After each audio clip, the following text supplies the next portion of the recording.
हिवाळ्याचे दिवस होते. थंडीने तर पार कहरच केला होता. पार हाडे गारठून टाकणारी थंडी होती. अशा थंडीत सकाळी अंथरुणातून कोणालाही उठावेसे वाटत नाही. मात्र विवेकच्या नशिबात सकाळची थंडीच्या झुरक्यातील अंथरुणातली गडद झोप नव्हती. कारण त्याचं ऑफिस सकाळी 9ला असायचं. त्यामुळे इच्छा नसतानाही त्याला लवकर उठून सगळी तयारी करायला लागायची. अंथरुणातून निघताच थंडीच्या कडाक्याने अंगात हुडहुडी भरायची. ब्रश केल्यावर कुणीतरी मस्त गरमागरम मसालेदार चहा आणि नाश्ता घेऊन यावे असे त्याला वाटायचे. मात्र बॅचलर असल्यामुळे त्याला चहा आणि नाश्ता स्वतःला बनवायला लागत असे. विवेक स्वतःशीच गाणं गुणगुणत चहा बनवू लागला. एक गरम चाय की प्याली हो, कोई चाय बनाने वाली हो, असं गाणं गुणगुणत त्याने चहा बनवला व नाश्ता करून तो ऑफिसची तयारी करू लागला. विवेक एका मोठ्या शहरातील कंपनीमध्ये कामाला होता. त्याची कंपनी शहरापेक्षा लांबवर होती. साधारण तो रोज बसनेच जा ये करायचा. मात्र आज बस यायला बराच उशीर झाल्याने त्याने ऑटोने जायचा निर्णय घेतला. एकतर नवीनच जॉब व असा उशीर झाल्याने त्याचा बॉस त्याला कामावरून काढूनच टाकेल, म्हणून त्याने झटपट रिक्षा गाठली व ऑफिसकडे निघाला. शहरातून बाहेर आल्यावर त्याला एका व्यक्तीची अंत्ययात्रा जाताना दिसली. रस्त्याजवळच एक स्मशान होतं. विवेक त्या अंत्ययात्रेकडे पाहतच होता. इतक्यात ऑटोवाला त्याला म्हणाला, साहब इधर ये रोज का है? हर दिन कोई ना कोई मरता है. आप इसी एरिया में काम करते हो ना?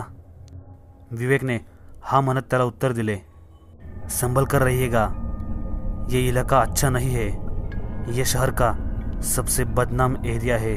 ये रखिए मेरा नंबर, कभी भी ज़रूरत हो तो कॉल करना. असे म्हणत त्याने विवेकला एक कार्ड दिले. ते कार्ड पाहून विवेक मनातल्या मनात बोलला, बापरे, ऑटोवाल्यांचा चांगलाच प्लॅन आहे हा. भीतीदायक गोष्टी सांगून जास्त सवारी भाडं मिळवण्याचा. त्याने ते कार्ड त्याच्या बॅगच्या मागे ठेवले. त्यानंतर काही वेळातच तो त्याच्या ऑफिसमध्ये पोहोचला. छे, आजचा तर दिवसच खराब आहे असे तो स्वतःशीच म्हणू लागला व कामात गुंतला.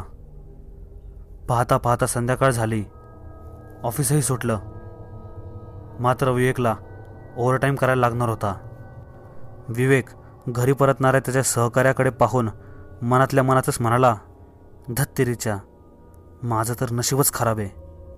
माझ्या बाबतीत कधीच चांगली गोष्ट घडत नाही. असे म्हणून तो पुन्हा कामात मग्न झाला. मग पटपट काम उरकून त्याला घरी जायचे होते.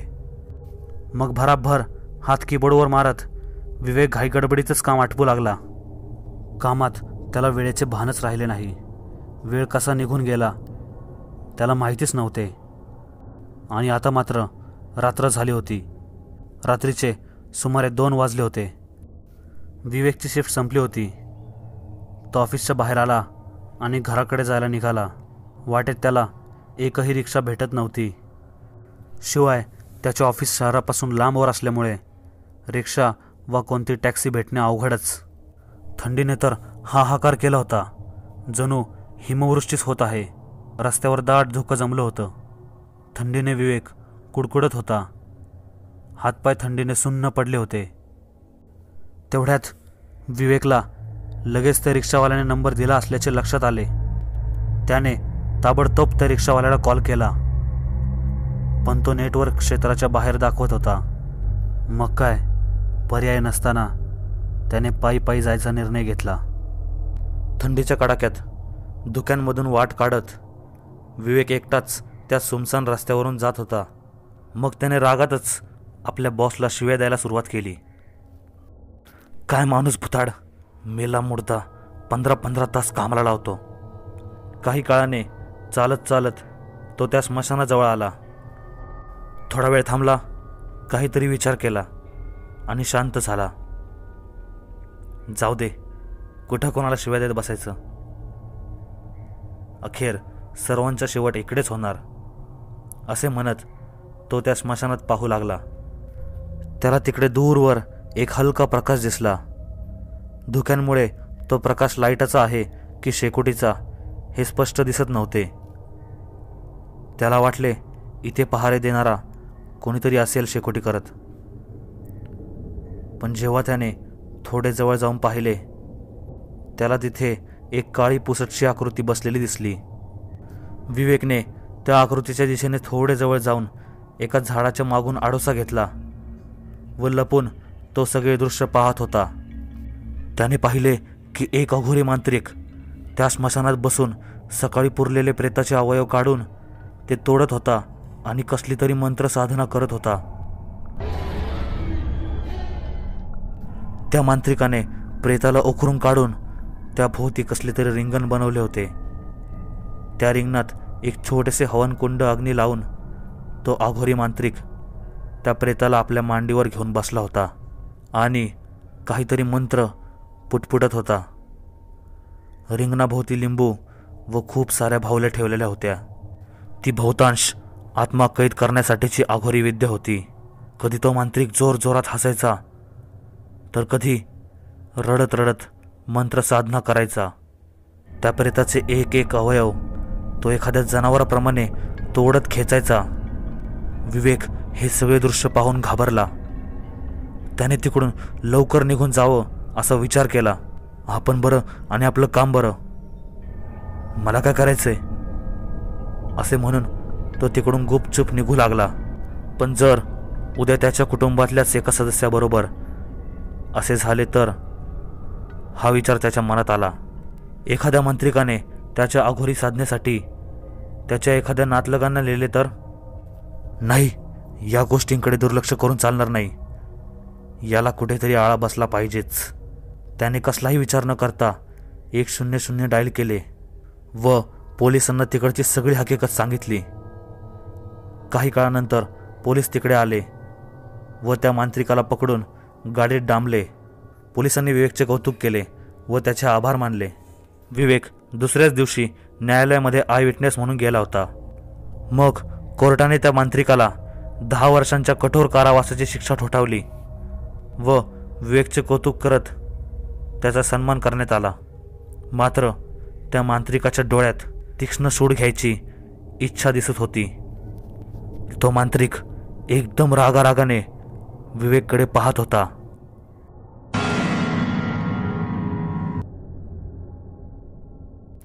काही महिन्यानंतर विवेक शहरातील चांगलाच नामांकित व्यक्ती झाला होता. विवेकचे जीवन फार खुशाल चालले होते. मात्र नशिबाला त्याचे सुख व प्रसिद्धी पाहावली गेली नाही. एके दिवशी विवेकला बातमी मिळाली. ज्या मांत्रिकाला त्याने पकडून दिले होते त्या मांत्रिकाने जेलमध्येच ब्लेडने हाताची नस कापून आत्महत्या केली. त्या दिवशी सतत विवेकच्या डोक्यात त्या मांत्रिकाचा विचार येत होता. काही केल्या तो विचार डोक्यातून जात नव्हता. काही दिवसांनी त्याला त्याच्या खोलीत कोणीतरी असल्याचा भास होऊ लागला. त्याला त्याच्याबरोबर दुसरे कोणीतरी आहे असे जाणवत होते. त्याला सतत वाटायचे आपल्याला कोणीतरी एकटक पाहतंय. हळूहळू असे प्रकार वाढतच चालले होते. विवेकला रात्री अपरात्री कोणाचा तरी पुटपुटण्याचा आवाज येऊ लागला होता. एवढेच काय तर त्याला दिवसाही अंधाऱ्या कोपऱ्यात कसली तरी आकृती बसलेली दिसायची. आता विवेकमध्ये हे सगळे सहन करण्याची शक्ती उरली नव्हती. त्याची मानसिक स्थिती दिवसेंदिवस बिघडत चालली होती. तो फार बेचैन व घाबरूनच राहायचा. त्याच्या बिघडत्या मानसिक स्वास्थ्यामुळे त्याने ऑफिसला जाणेही बंद केले. कधीकधी तर त्याला विचित्र कर्कश हसण्याचा आवाज यायचा. जणू त्याची अशी अवस्था पाहून कुणीतरी खूप आनंदित होतंय. आणि कहर तर तेव्हाच झाला जेव्हा त्याच्या स्वप्नात तो मांत्रिक येऊन त्याचा गळा आवळण्याचा प्रयत्न करीत होता. आता तर रोजच त्या स्वप्नात तो मांत्रिक येऊ लागला आणि त्याला तो वेगवेगळ्या प्रकारे इजा पोहोचायचा प्रयत्न करत होता. या सगळ्या त्रासामुळे आणि भीतीपोटी त्याने रात्रीचे झोपणेसुद्धा बंद केले होते. 2-3 दिवस तो बिना झोपीचा जागा होता. परंतु 4थ्या दिवशी मात्र त्याचा डोळा लागला तो कायमचाच. त्याचा मृत्यू झाला कसा? झोपेत त्या मांत्रिकाने गळा आवळला म्हणून? की त्याच्या खालवलेल्या मानसिक स्थितीमुळे का झोपेच्या अभावामुळे झाला, त्याच्या आत्म्याला मांत्रिकाने कैद केले की त्याला मुक्ती मिळाली, या प्रश्नांची उत्तरं विवेकसोबतच चिरनिद्रेत दडप झाली. हा विषय वेगळा होता आणि श्रीनाथ बर्गे यांनी ही कथा उत्तम लिहिली आहे. त्यांनी मला पाठवली म्हणून मी त्यांचा आभारी आहे. विचार करा, विवेकबरोबर जे झाले तशीच वेळ तुमच्यावर आली तर?